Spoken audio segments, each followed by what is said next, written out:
When people say fail fast and failure is fine, I don't know what they're talking about because failure is still pretty miserable. It's just the culture allows you to get up again, which is one of the characteristics of great entrepreneurs is you are resilient. If you are not resilient, if you cannot eventually bounce back, you're in the wrong business again. And the passion of being an entrepreneur is what gets you off the ground again.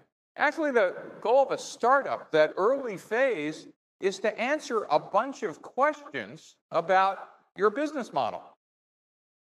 It's a big idea. The goal in the early days is not to hire people and execute like you think you're correct.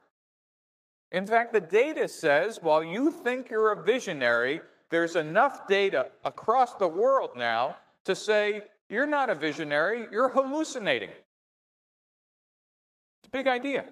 This book is called Business Model Generation.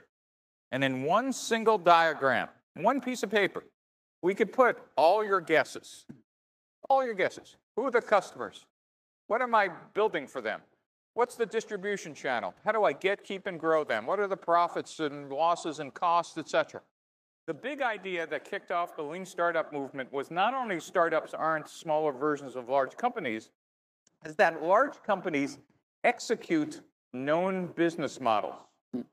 What's a business model? Who's my customer? How do I price the product? Who's my competitors? What's my distribution channel? How do I get, keep, and grow customers? And this big idea actually is what kicked off the lean startup movement, is that a startup is not a smaller version of a large company. This is a huge idea.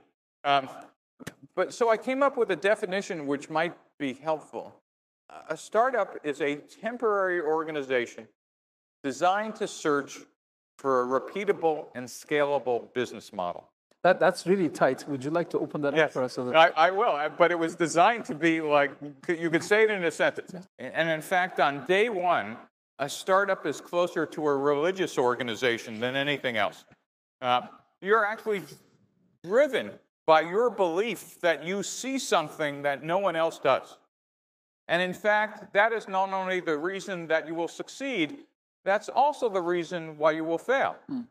Because very quickly, for a startup to succeed, you need to turn that faith into facts as rapidly as possible. The mistake is simply thinking that just because you believe, then therefore it exists.